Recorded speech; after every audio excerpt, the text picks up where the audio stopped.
Hello everyone, thanks for tuning in, and I appreciate everyone who is listening. 4th episode of my podcast, and today me and my good friend out in New York City are going to be talking about how to build a better relationship with food, because this day and age, the food industry has kind of brainwashed us, and a lot of people, including myself, in the past, just basically hooked on processed foods and refined sugars and different types of sweeteners and basically chemicals which could be most likely be detrimental to your health, both in the long run and in the short term as well. So eating whole organic foods, not necessarily organic, just eating whole foods. I mean, for the most part organic, just getting plenty of veg in and putting the right fuel into your body is something over the last few years I've really managed to hone in on. And so is my good friend Andrew Bond out in New York. So myself, I know I explained on the last podcast, but myself and Andrew have known each other for about 6 years, and we're both good friends we're both from the same part of the UK, both from Wales, and he now lives out in New York. He's a personal trainer and fitness model, and his knowledge is really sharp nowadays due to actually applying himself and learning and evolving both as a trainer and as a nutrition guru, and the same as myself. So yeah, so we're good friends, and I thought I'd bring him in on the podcast because we've both been in a place where we're both in had a bad relationship with food, and we've both come out the other side now where we've made health a priority, and over aesthetics any day, mate. I don't know about that. I still like to look at my abs in the mirror. I don't know about you. Definitely do that daily, but I'm getting a little better at it. How many times, mate? Is it dropped down from 56 times or? Yeah, mate. It's definitely like putting the health first, mate. I'm doing less and less and getting better results, if I'm honest. So it's just becoming easier. Definitely. It really is over time. I just found a quote yesterday on a podcast. I've forgotten what podcast it was, but you'll probably relate to this. They said that you have a body you love and a life that you hate. Mm-hmm. Yeah, I can. Yeah, 100%. And that's the way we like. What I heard on the podcast recently as well. It's like we should train because we love ourselves. Not because we don't love ourselves, essentially. I don't know if that was the exact words. Yourself. Yeah, exactly. That's it. Because, I mean, as you know, a lot of people come to you as a personal trainer, and for the most part, they're coming to you because they're insecure about something, and they don't like the way something looks on their body, or there's something they don't like about their physique, and they want to improve on that, which, it's kind of the day and age we live in nowadays. But when you can get to a point where you make health a priority and you're connected to your body and in tune with your body in terms of listening to the signals and knowing, kind of what your body needs, is a great place to be, isn't it, Drew? I mean, because we've both come a long way over the last couple of years, right? Yeah, as we touched upon on the last podcast, we talked about binging, and I have clients who do that all weekend, and then they want to push like a high intensity workout with me the following week because they've had an awful weekend of eating. I'm not actually willing to do that. I'm trying to give them other options to get themselves in better shape and to get themselves healthy. So whether it be, restricting, not restricting, but fasting or strength training over high intensity, because you can't out-train a poor diet. Exactly. And what's that doing to the body? That's just applying more stress to the body after you've just stressed it out all weekend, for example, by binge eating and putting processed crappy foods into your body, which, by the way, folks, it's no joke. I mean, I've really started taking it seriously now because I've just educated myself more. And, I mean, the stuff, if you go into a superstore, for example, I mean, you'll walk into a superstore, supermarket, anywhere, especially in westernized countries, you'll walk in there, and the majority of those aisles are just jam-packed with stuff which is coming out of packets, coming out of tins, coming out of boxes of cereal. I mean, none of this stuff is whole. I mean, none of it is designed to be in the body. It's all processed. It contains refined sugar combined with bad types of fat, which they link into all different types of serious chronic conditions now. Heart disease, diabetes, the list goes on and on. So it's no joke, folks. I mean, when you walk into a store, I mean, there's the tiny section where you see the fruit and veg and you see the stuff which is not in packets, which most of the time is the stuff you want to be kind of veering towards, right, Drew? Yeah, like these processed foods are definitely elevating our taste buds like in poor ways.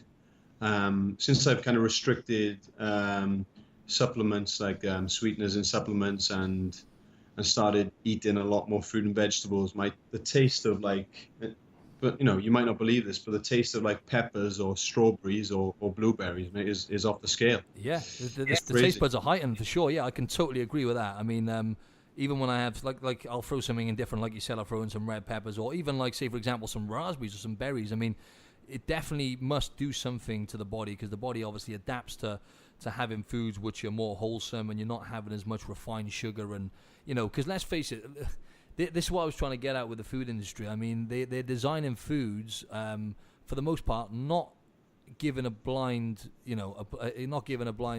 basically not caring at all about health and nutrition. More just making it palatable and making them taste good. And in order to do that, they're engineering these foods just to taste good, and they're just packing and mixing them full of different chemicals to get us hooked. I mean, if you ask me, it's no different to most drugs out there. They're getting people hooked on sugar and processed foods, and then we become less sensitive then, and then eating stuff like veg to people like that. To people like myself a few years ago, most veg and good foods I didn't actually enjoy eating. Now I've got myself to a place. Yeah, got myself to a place now where that's it. I've got myself to a place now making where I enjoy delicious eating foods. them. Like I don't know about you, but I'm super passionate about like getting the message across to people about how I eat now. I often hear the quote like, "Oh, I can never eat like you," but really, it's not painful. It's like I really enjoy like vegetables in the oven, roasted veg, adding different ingredients to it, coming up with new meal plan. That's it. But sometimes I have to find myself holding myself back because I know that it's taken me a long process to get there, and it may take someone else, clients or anyone who's listening to this podcast, it may take time to get to that point. But when you do truly get to this point, you're going to feel like a hell of a lot better mentally and physically, and you're going to look better for it. I promise you. Oh, for sure, yeah, exactly. Another thing I wanted to bring up is like tracking your calories. I mean, this for sure has transformed my relationship with food, because simply there's a really good app. There's numerous apps you can use now, but there's a really good app you can use on any smartphone called MyFitnessPal, and that's the one I tend to use, and I think Andrew uses it as well. And it just makes you mindful of what you put into your body, because you can have a look at, it tells you, it breaks down exactly what kind of sugars and what kind of fats you've had, and just more than anything, how many calories you're having. And most people I get to track are normally blown away by the amount of sugar and bad foods they're kind of putting in. I mean, it's not a bad thing to be mindful of what's going in, but it is a good thing for you to know where you're at, and to basically learn about your body just by tracking your calories. I think is an important thing, Yeah, with tracking, like I find it definitely a useful tool, but don't then let that become unhealthy as well. And don't try and hit those macros spot on, or don't try and get it to the T each day. You know what I mean? So if you do have a day where there's higher calories one day, it doesn't matter. Don't beat yourself up over it. Get back to eating well the next day. You're going to be fine. For sure. Don't get too stringent on the tracking. Don't become too obsessive over that, because you can go from one extreme to the other then. Exactly. Yeah, you can replace one eating disorder or one bad relationship with food, and then progress onto something else. If you get obsessed with it and you're just using it maybe as a tool just to lose body fat, or just primarily for how you look. If you're going into it, do it primarily for, okay, I want to feel good, I want to know what's going in, and it just gives you a rough idea. None of it's spot on anyway. A lot of it is estimated, but it just gives you a rough idea, and it just gives you a benchmark to work with, really. So that's another option for you. Still, if you like, a healthy relationship with food is when you're eating to nourish your body. And like, if you do have a bad day, don't have that overwhelming sense of guilt with that. You know what I mean? We all have bad days, including me and Martin, but now we're not going to feel guilty over it, and we're not going to punish ourselves the next day. We know what we need to do to get back on track. That's it. Over the next. Oh, for sure, yeah. And when it comes to feeling good and nutrient-dense foods. I mean, I can't stress to you, and Andrew will back me up on this, how important vegetables are for the body. I mean, some fruit as well, but a diet which is rich in a variety of different vegetables, primarily organic for certain types of vegetables. But let's just say, forget about that side of it now. Just get your vegetables in. Just try and increase the amount of vegetables you have. Don't do anything. You don't have to break any records. You don't have to go to having copious amounts every day. But if you can get to a point where you're just, okay, I'm going to try, and I'm going to be mindful, and every day I'm going to try and have some more veg.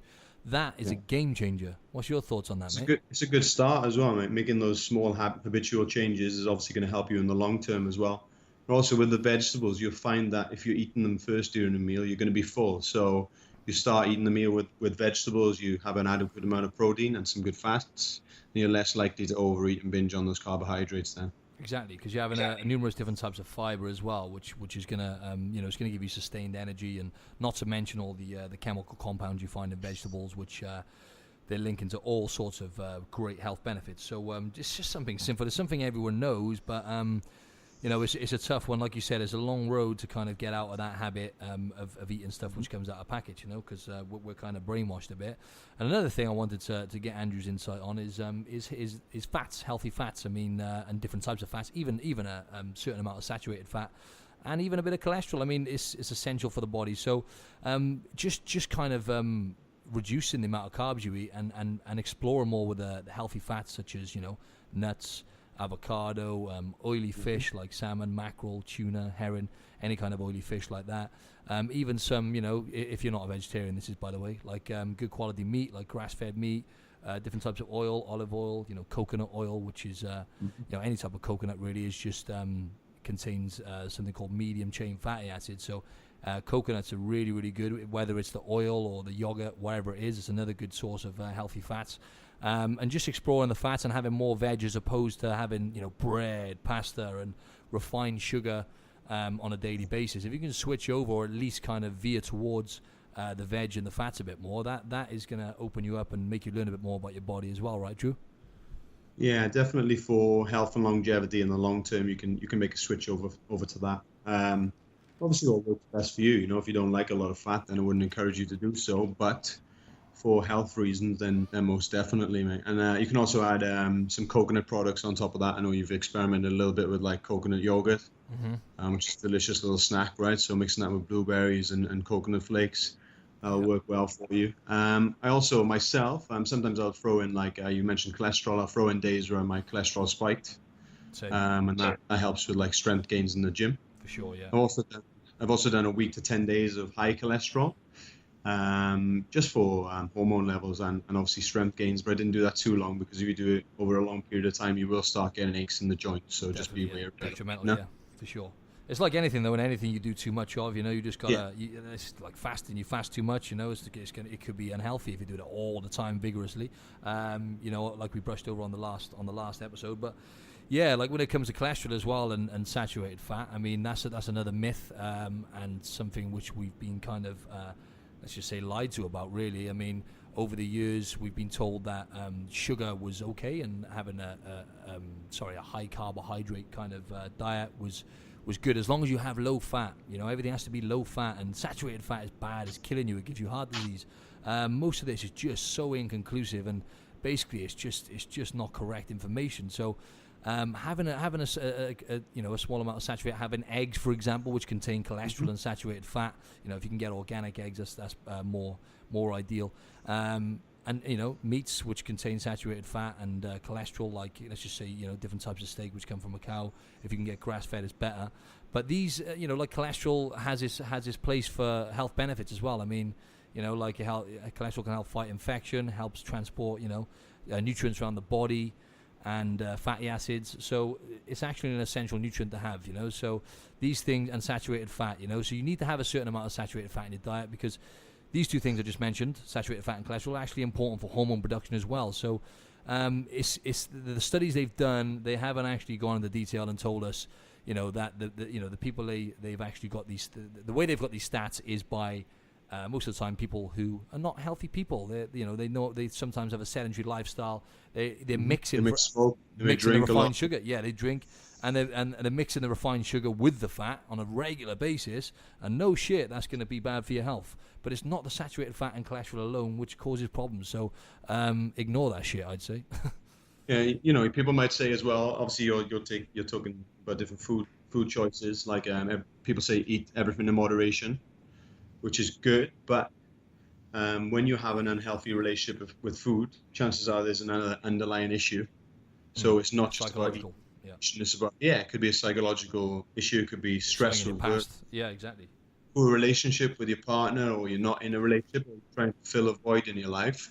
That's why you are prone to eating and binging, or and overdoing it with certain foods. Yep. You may have to take a look and come from a more psychological aspect and fix that first before then going into fixing your diet. Absolutely, yeah. That's it. It's getting to the underlying issues for sure. And I mean, let's just face it, like a healthy diet, is going to consist of what we evolved eating, which is primarily vegetables, some fruit, and a decent amount of animal proteins. Because as you mentioned in the last episode, I mean, you're going to get a lot of nutrients from the fats and what you find from certain animals, providing you know where the animals come from, and it's a good source. But yeah, a diet should be primarily veg. So we can't stress enough. Me and Andrew, Andrew and myself, shall I say, over the last few years have definitely massively increased the amount of veg we have on a daily basis, and it's made a big difference. Like satiety, for example, you have a big plate of veg with each meal, and you're going to have more sustained energy. You're going to be fuller for longer. You're not going to have as much cravings. So that's something simple I wanted to drop in there. So yeah, plenty of veg, maybe some animal proteins, and a little bit of fruit. Yeah. Again, it doesn't only come from the food, right? Again, it's about other issues that all come together, really, like managing your stress. Again, we'll go into that, quality of sleep, moving well, training correctly, not going into high intensity all the time when you're stressed out, especially like in places like New York and Sydney, where people are working a lot of hours and then they feel they need to punish themselves with these crazy workouts. And like a poor relationship can stem from like the opposite. So staying up late, watching like a stimulating television show, reading a stimulating book. That's definitely nighttime, you know. So that's a very common thing now as well. People, let's just mention things like CrossFit. Yeah, you like CrossFit, don't you, Josh? Yeah. Nah. It's CrossFit vegan, right? But a lot of people nowadays want to go balls to wall doing intense training and stressing their body on a daily basis by hammering themselves in the gym.